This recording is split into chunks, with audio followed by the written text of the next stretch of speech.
Hey folks, welcome to another edition of Play Branson, where you get to know Branson's entertainers better. My name is Chris Meyer. I'm going to be your host for today. Now on today's show, I actually have someone that has been an entertainer, but has also been what I'd call a show activist, political activist, and that is Marshall Howden. And so I think he may be the only guy that actually has told me he has binge-watched Play Branson.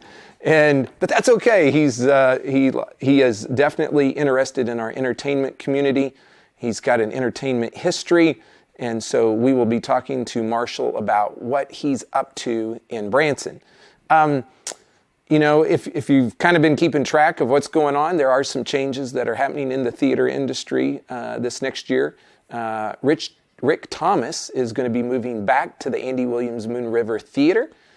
Liverpool Legends will actually be going there as well, so that'll be exciting to see some more activity at the Andy Williams Moon River Theater.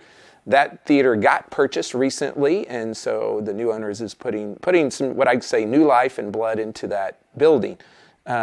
We do appreciate all that Jimmy Osmond has done for the Branson entertainment industry over all the years that they were here, and we hope that he is recovering well. The other thing is, this was the last year for Magnificent Seven over at the Hamners Variety Theater, and so we want to just say to the Tinocos that we appreciate them and all that they have done for the Branson entertainment industry. I don't think they're going anywhere, so maybe we'll see them in the future, but this was their last year for that show. We also have seen really the Jim Stafford Theater and the Caravel Theater go through an auction, and they're in the process of redeveloping that property, so changes there. But once again, we have a lot of our shows still here.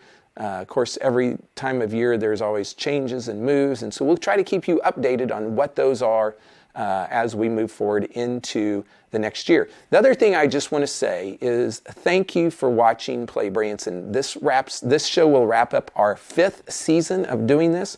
This will be our 221st episode, and so we just thank you for your support. We thank you for watching. I want to thank the entertainers that come on the show. And so we appreciate you so much for helping make Branson what it is. So we'll be back in just a second with Marshall Howden. There are so many things to do in Branson. You need help planning and booking all your fun. You need iBranson.com. You can find everything Branson has to offer from your computer, tablet, or cell phone. You can even buy tickets online or talk to one of their friendly Branson travel specialists. There's no sales pitches, no delivery fees, no service fees, and no waiting. It's fast and easy. Find your fun at iBranson.com. Do it all online or call 877-ENTERTAIN. That's 877-368-3782. iBranson.com.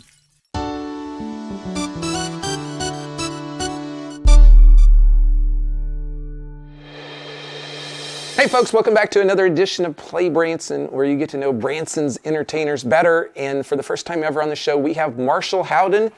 And Marshall, welcome to the show. Thanks for having me, Chris. I'm really excited to be here, man. Yeah, it's good to have you here, and I've known you for a long time. Absolutely. In fact, when we first started doing this show, you did stuff with Shorey. Yeah, absolutely. I'm mainly keeping the times, trying to keep you in time there. Yeah. So, it's come full circle, man, for sure. So tell people, I'm sure everybody's heard your name because they've seen it on lots of signs around town, but kind of tell people about your history and your background in the entertainment industry and that type of thing. Absolutely. Well, I was born in Nashville. But we shortly after that moved to Branson. I was 3 months old, so I've been here almost my entire life, 30 years. And my grandfather is Country Music Hall of Famer Mel Tillis, so people know that name. We had a show here for many, many years, and it's sort of unlike what happens now, Many of the people who own their own theaters, maybe they do only 3 shows a week, 4 shows a week. I mean, we did 2 shows a day, 6 shows a week. The only day off we had was Monday, and the only month we had off was January. So I mean, it was a family affair, and I wasn't homeschooled like all the other kids were, the Hughes and all that. I went to Branson Public Schools. I would get out, 2 p.m., change in the car, run on stage, and I mean, we basically lived there, because if you think about it, if you have a matinee at 2 p.m. and then it ends at 4:30, my grandpa would always go over, and then you get to go home for only an hour and a half or something, come back, and then you're out at 11. And so his famous Statesider band. Those are like my uncles, the dancers that were in his show. They were like my cousins, so everybody was family, and that's kind of what Branson is in a lot of ways. Yeah. It's a big family. So you were on the show for many years then, is that correct? Yeah, singing and dancing, and we had a Christmas version where all the grandkids would be in, but I was in the show throughout the entire year, and so I would sing different songs. I sang Act Naturally for a couple years, that old Buck Owens tune, and then I sang Little Bitty by Alan Jackson, so I would just pick a country song I like and sing that for a couple years. Okay. So it was a good time. So obviously at some point Mel decided to get out of the theater business here, and so you stayed in Branson, and kind of take us on from there. Absolutely, man. Well, it was kind of cool because, I was raised in such a really sort of quirky upbringing with that. You didn't really get to do all the baseball and everything else that the other kids did. So we sold our theater in about 2002. Pam came in 2003, and we did one more kind of family show at Yakov's that was a Pam Tillis Christmas show. But I was about 12 years old, and it kind of was the best of both worlds because I got to grow up on stage, but then in that teen time, we sold the show, and I was able to have a normal adolescence after that, And so partially being in school is one of the reasons we've stayed. Myself, my brother, my mom, we're some of the only ones that are still here. Everybody else has gone on to Nashville now. But yeah, I've loved Branson. It's such a phenomenal place to grow up, as you know. And it's been fantastic. And so, I'd always had my eye on, wanting to maybe help the shows in some way, growing up. I feel like there's a fraternity of us youngsters that grew up on stage. Jordan Gabriel was in my grade in school, and like I said, the Hughes kids and all of them. But I never really knew exactly how I was going to do that. And when I turned 25, I ran for office. And shortly after that, I started kind of to find my lane in the Branson public sphere. And that was, I became a really strong advocate for our live music shows and theaters, kind of wanting them to remain the number one driver to our tourist market. Right. So that kind of led me into a lot of the things that you mentioned, my Song of Hope organization that I'm doing now, and basically that's the premise of the organization, is we want to keep the live music shows number one. They still are, some people maybe think that they've dipped down, but that's not true. The Chamber does a study every year. It used to be like 78 percentile people came here for shows. Now it's like 68 percentile, so it's dropped just a little bit, but it's still number one. And so we want to keep the word out there that our shows are still our priority. When my granddaddy was on the 60 Minutes piece in 1991, he called Branson the live music show capital of the universe, and everybody from Nashville to Vegas, they were saying, what's Melvin doing over there in the Ozarks? Trying to figure out what this little place was. And then, of course, over the last few years, there's been some differences between maybe our theater league and some of the marketing and things like that. So we want to kind of reverse that again. We want to get the good word out there again to some of these maybe 90s country artists that are like Neil McCoy's performing tonight, Rhonda Vincent, to maybe get some of our bigger names to come back to Branson and kind of revitalize the scene. I push back a lot when people say things like the shows are dying, things like that. I don't agree with that. But naturally, my organization is called Song of Hope, and so when you say hope, there's something kind of to hope for, right? So there is I think there are definitely ways we can improve and areas where we can kind of get back to the glory days, so to speak. But I want to be careful to not say that we're lacking in product. Because of my role, I've gone to 119 shows in 2 years, and folks, that's amazing, awesome. I mean, come on, and I can genuinely say there's not one that I didn't like, and I know you love like Christian rock and all that kind of stuff, and I know you're always at the concerts. I love, like the classic rock and the Styx and REO Speedwagon and all that kind of music. So, even if the shows aren't exactly the 100% the music that I would listen to on my iPod, they have a beautiful formula. Some of them follow that formula closer than others. I think Clay Cooper does a fantastic job of continuing that old style Branson show. But they're all quality. They all make you smile. And I tell people live entertainment matters, and there is a difference between live entertainment and just listening to it on the radio or even seeing it on TV.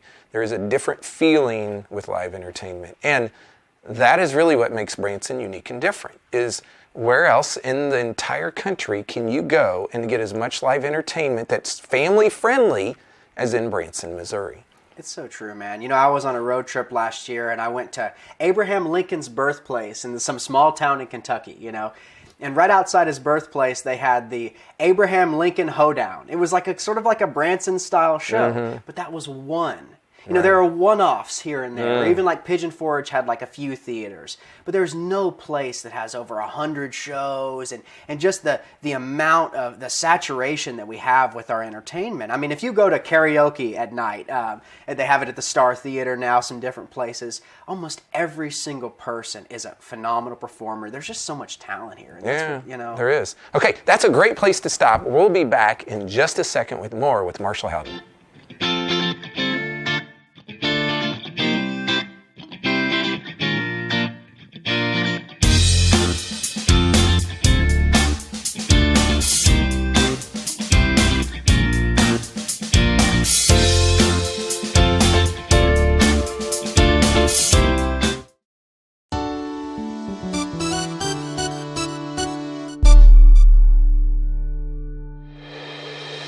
Hey folks, welcome back to the show where we're talking to Marshall Howden, who is with the Song of Hope, but he also has another title that's like city ambassador or something like that. Yes. Tell us what that role is. For sure. Well, I worked closely to get the mayor elected and Clay Cooper. A lot on this platform, kind of supporting our shows and everything. And so after the mayor, Larry Milton, was elected, and he's a big proponent of our shows as well. You know, he used to own Branson Tourism Center, kind of right in line with what I believe as far as that goes. He's named me his official mayor's ambassador to the shows. You know, Okay. And essentially what that is it's more, instead of thinking like the mayor directs me to do things and then I go out to the public, it's more I go out to the public, all the shows, I gather information, and then I take them to the mayor, basically. He's the one who has the authority and the official position, and of course our aldermen are the ones that vote on things.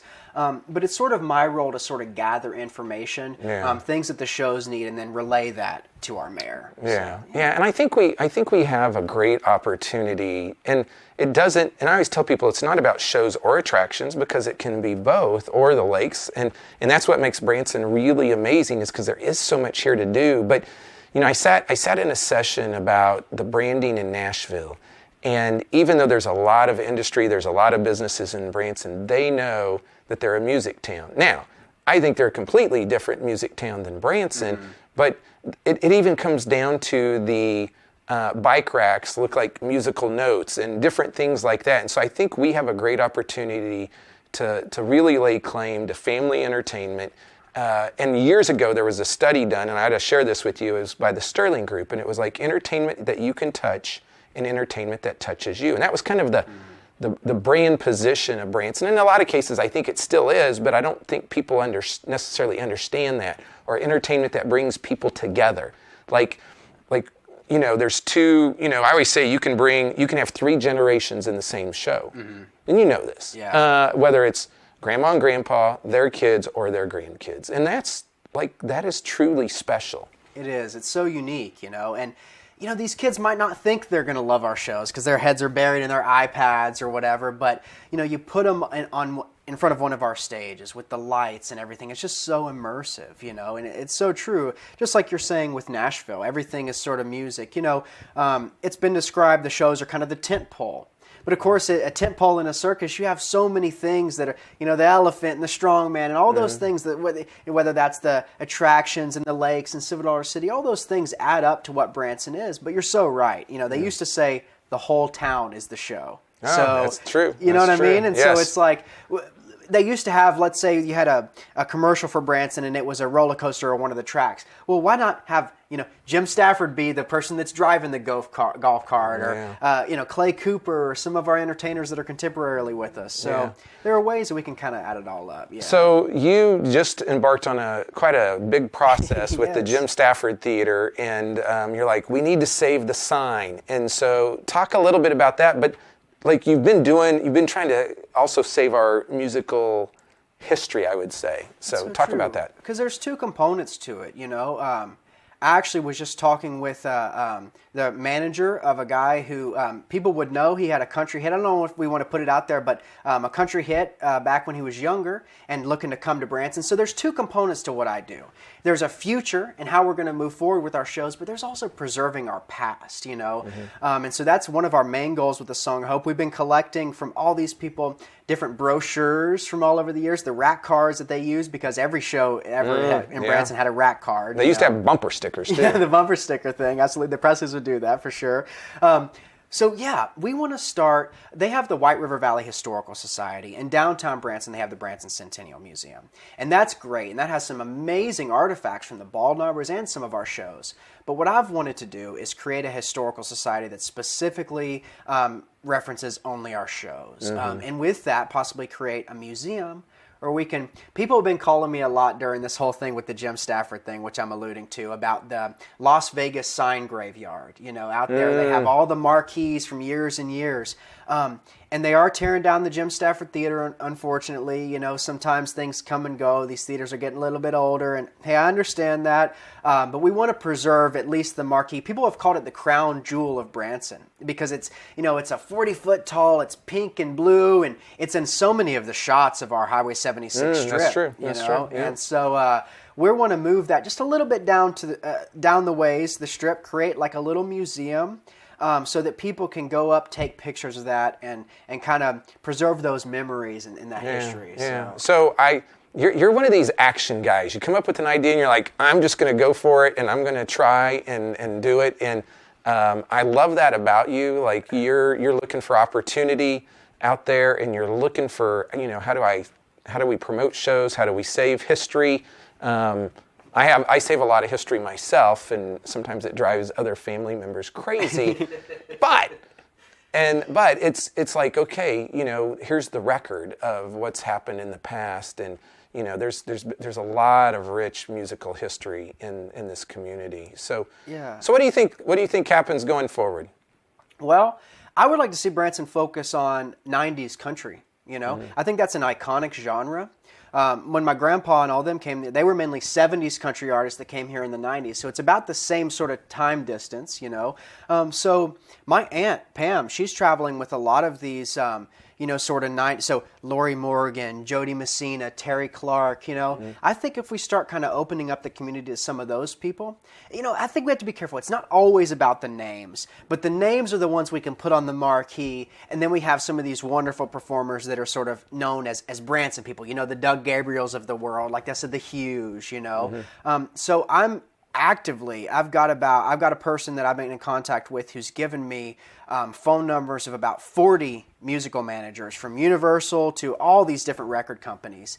You know, and they always talk about Branson. When I call them, they say, you know, we've talked about Branson in the past, but sell me on it, you know. And I mean, gosh, the pitch is, and this is why I'm so grateful to Branson, is that if we didn't have Branson, I wouldn't have had all those years with my grandpa, you know, because especially the industry that he was in, they're on the road, things like that. And so that's what's amazing about Branson is Andy Williams got to live here and Roy Clark, and you get to live here, you get to fish here, lay your head down on your pillow, but still perform to all these people who come to you. Yeah. Right? I think you hit the nail on the head. It's about, in some respects, family and lifestyle and being able to do the entertainment without having to be on a bus every night. And people think that it's glamorous. It is tough.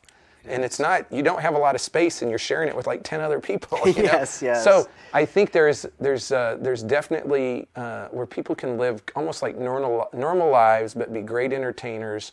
And so I think that's going to appeal to some people, not everybody, but that's where we got to find the right people that fit what I'd say Branson values, that can see that, hey, this could be a great place to live, and I could still do entertainment. Yeah, some of the biggest names didn't last as long as some.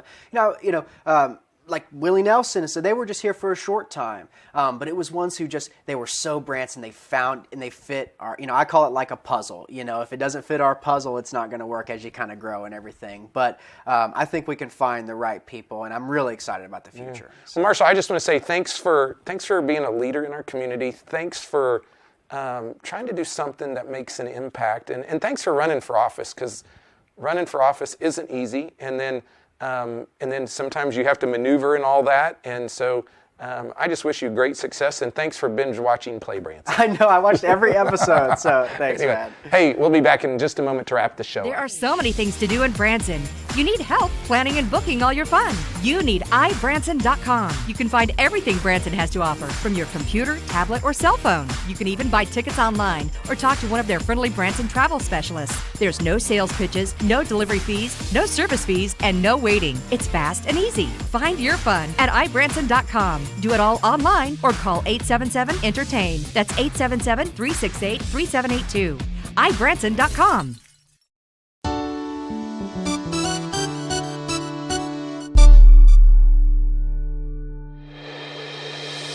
Okay, folks, we're about to wrap up the year. Guess what? There is still time to catch a Branson show. There's going to be a few more shows on tonight and tomorrow night. We've got a lot of New Year's Eve shows that happen in the Branson community. Now, if you haven't booked your show ticket yet, you better hurry up and do that, because a lot of these shows do sell out for New Year's Eve, and so you'll want to be sure to book that right away.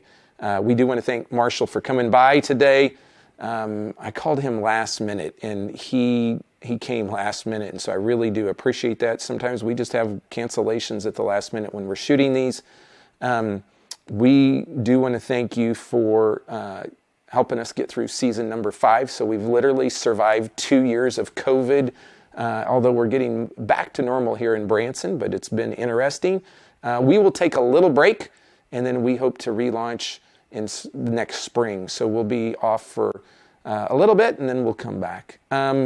Something that is coming up still this year is the Extreme Conference down at the Convention Center. We've got some great entertainment coming in. If you're into Christian music, we've got We the Kingdom, Andy Mineo, Zach Williams, and of course the one and only biggest Christian rock band of all time, Skillet, will be in town December 28th through the 30th at the Convention Center. You have to, if you buy a ticket, you have to buy it for all 4 sessions, but you can check that out online. If you need help planning your 2022 vacation, be sure to check out the folks at iBranson.com. They can help you with your entire trip, or you can call them at 1-877-ENTERTAIN. Thanks for watching, and have a great 2022.